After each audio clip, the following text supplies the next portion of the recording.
Nung pag-open ko nga ng rice cooker, ito nga may nakita akong kanin na tira kagabi. Kinuha ko na nga itong non-stick na nakasabit dito sa kusina at isinalang ko na din. At nung pagkasalang ko nga ng non-stick sa kalan, ito nga kinuha ko na rin itong binalatan kong bawang at sibuyas. Yung sibuyas nahiwa ko na, pero itong bawang gagamitan natin na to. Nga pala ay nabili ko sa Japan Surplus. Imbis na hiwa-hiwain mo yung bawang na maliliit, ito ilalagay mo lang siya dito at pagkatapos ipe-press mo lang siya. Kapag na-press mo na yung bawang, ganito ang mangyayari. Ganito ang magiging itsura niya.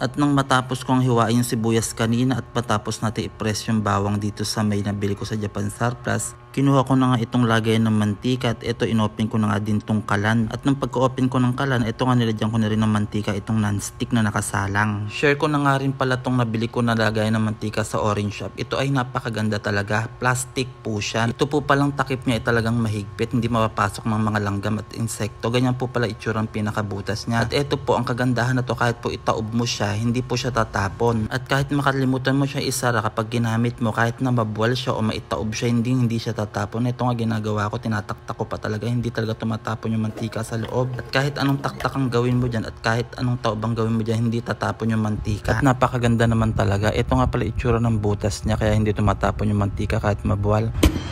Kaya hindi ito tatapon kahit mabuwal pa. Kailangan pa siyang pigain para lumabas yung mantika na nasa loob niya. Kung gusto nyo nga rin na to, lalagay ko yung link sa comment section. At napansin ko nga na umuusok na itong mantika dito sa non-stick. Kaya ito, nilagay ko na rin itong sibuyas. At nang mailagay ko na nga itong sibuyas, sinalo-halo ko lang ng kaunti. At maya-maya sinunod ko na rin itong bawang.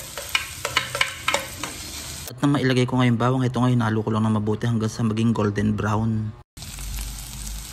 At nang mag golden brown na nga ang ating bawang sibuyas, ito nga kinuha ko ng kanin sa rice cooker na tira kagabi at inilagay ko na rin dito sa non-stick na nakasalang. At nang mailagay ko na nga ito nga hinalo ko lang na hinalo hanggang sa mag-abot yung init nito sa non-stick. At nang mahalo ko na nga na mabuti, ito nga napansin ko ng medyo golden brown na. Ito nga nalagyan ko lang rin ng pampalasang asin. Nang malagyan ko na nga ng kaunting asin, ito nga uli hinalo ko ulit ng hinalo hanggang mag-mix yung asin na nilagay ko. Napansin ko na nga na umuusok na maya-maya nga ito nga nilagay ko na itong UFC panchaw. Ito nga pala ay nilalagay sa mga fried rice. At kapag open nga na to, ganito nga itsura niya sa loob. Meron siya mga vegetable frozen. At matapos kong ilagay dito sa palad ko, ito nga nilagay ko na rin sa niluluto ko. At ito tinaktak ko na rin lahat. Talaga naman napakasarap na tong UFC panchaw na to sa mga fried rice. At ang kagandahan dito, hindi siya maalat. Kaya nga nag-add pa tayo ng onting asin kanina. At ang nagpapasarap pa dito, yung kasama niya mga frozen vegetable sa loob. At maya maya nga hinango ko na rin. Ito nga naluto na. Talaga naman itsura pa lang napakasarap na.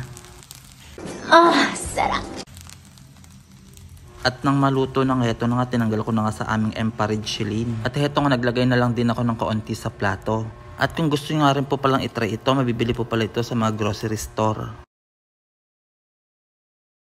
Later. So yun na nga, kahapon nga nagpunta nga ako dito sa Mr. DIY. Bumili nga ako nitong post-it na hawak ko at tumingin din ako ibang gamit dito na pwede kong mabili. May nakita din akong toys ng aso dito, kaya yung binilang ko na yung 2 aso ko at bumili na rin ako ng pagkain nila. At nang makarating na ako dito sa bahay, ito nga pala yung mga nabili ko. Ilan-ilan lang naman to, unti lang tong binili ko na to. Yung mga talagang kailangan lang ang binili ko. Ito nga talaga sinadya ko dun sa Mr. DIY kasi nasira na tong faucet namin kaya bumili na ako na to. Ito nga pala ay 199 lang. Narorotate po yung leeg niyan. At tulad nga ng sinabi ko, nakakita rin ako ng mga toys ng aso ron sa Mr. DIY kaya binilan ko na rin 2 aso ko. Ito nga po palang mas malaki, kulay blue kay Chichay. Wala po kasi ibang kulay na ron. Pink po sana bibilin ko o kulay yellow kaso wala na po sila ibang kulay. Yan na lang po merong kulay blue. Ito naman pong kulay green, mas maliit po ito. Ito naman po ay kay Didin.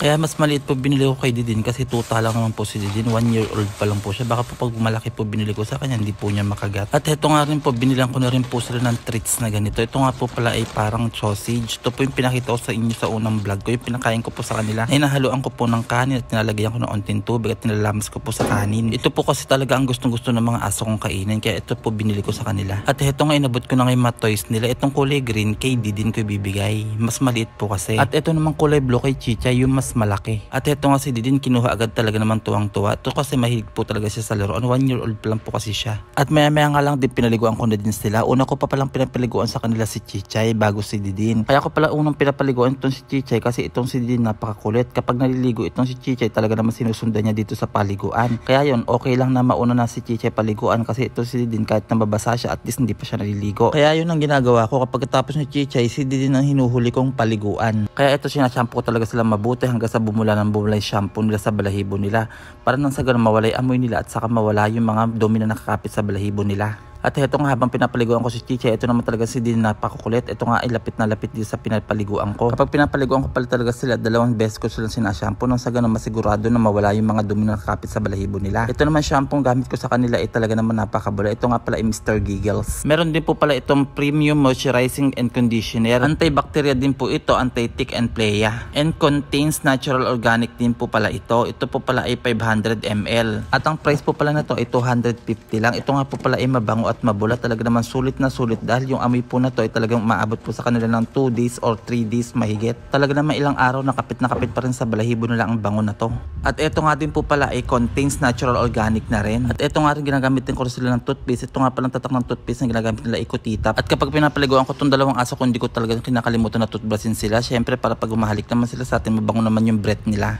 Sana all.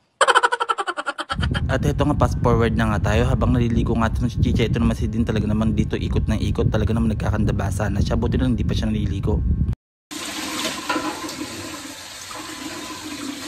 At ito nga natapos na nga maligo si Chichay, ito nga binuhat ko na rin siya sa isang upuan. At kinuha ko na rin yung tuwalya para mapunasan ko na yung balahibo niya na mabuti. At susunod ko na nga rin maya paliguan si Didin. At ito nga fast forward na nga tayo habang pinupunasan ko nga itong si Chichay dito sa upuan. Ito naman si Didin talaga naman talon ng talon. At ito nga maya nga natapos ko na rin punasan si Chichay. Ito nga sinunod ko na rin paliguan si Didin. At ito nga binuhat ko na rin si Didin, nilagay ko na dito sa paliguan niya. At ito nga binasa ko na muna yung balahibo niya para sa ganun pag sinampo ko mas mabilis bumula. Nang mabasa ko na nga ang balahibo niya, ito nga nilagyan ko lang siya ng 3 pindot na shampoo dito. At ito nga nilagay ko na rin sa kanyang balahibo. Kuskus ko nga lang na mabuti itong balahibo niya nang sa ganun itong shampoo ay bumula talaga. Ito naman shampoo ay talaga naman mabula, kahit onti na ilagay mo talagang bumubula. Pero 3 pindot kasi nalagay ko dito sa mga alaga ko kapag pinapaliguan ko sila, kasi ito ng mga alaga ko talaga naman mapakakapal ng kanilang mga balahibo. At buti na lang talaga itong gamit ko shampoo sa kanila, hindi lang mabula, talaga naman napakabango pa. Hindi rin talaga biro ang pag-aalaga ng aso, dahil pag-aalaga ka ng aso kailangan ko rin mag-aalaga ng bata. Dito talaga naman kailangan mo silang bilan ng pagkain, kailangan mo silang paliguan, kailangan mo rin silang bilan ng vitamin. At higit sa lahat, kailangan mo rin silang asikasuhin at maglaan ka ng oras para sa kanila. Kasi syempre, pag nag-alaga ka ng aso, kailangan mo maging handa. Hindi naman basta nag-alaga ka lang ng aso, hayaan mo na lang sila dyan. Syempre, pag nag-alaga ka ng aso, kailangan mo silang asikasuhin, kailangan mo silang pakainin, kailangan mo silang bilan ng vitamin, kailangan mo silang dalhin sa vet. At ako, hindi ko pinagsisisihan mag-alaga ng aso dahil dito ako masaya at ito nagpapasaya sa akin. Nang matapos nga akong shampooin si Din ng mabuti, ito nga binalawan ko na rin siya ng mabuti nang mawala yung mga bula na nakapit sa kanya. Kailangan din kasi balawan ng mabuti para hindi sila mangate. At ito nga kinuha ko na rin tuwalya at pinunasan ko na rin siya. Yung mga balahibo pala nila, hindi ko na pala sila ginagamitan ng blower. Pinupunasan ko na nga lang pala sila ng tuwalya hanggang sa matuyo yung balahibo nila.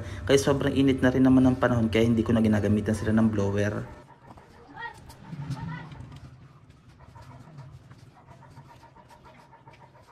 Nang matapos ko ang punasan si Didin, eto nga binuhat ko na rin si Chichay na makapasok na kami sa loob at doon ko na lang itutuloy punasan yung mga balahibo nila hanggang sa matuyo. Talaga naman napakahirap paliguan ng dalawang to. Heto nga na matapos ko silang paliguan, para na rin ako naligo. Talaga naman basang-basa ako. At nang nandito na nga kami sa loob, eto nga binaba ko na yung dalawa. Eto nga pinunasan ko ulit si Chichay para naman sa ganun matuyo talaga yung balahibo niya.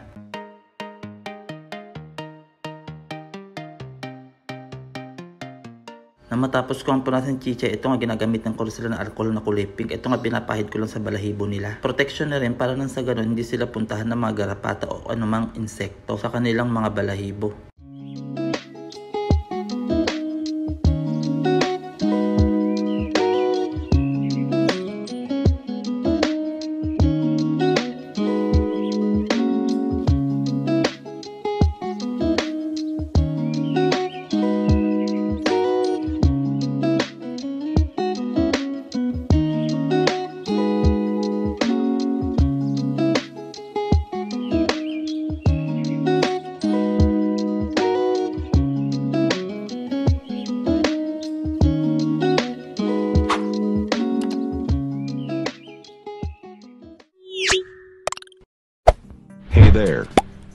subscribe to my channel.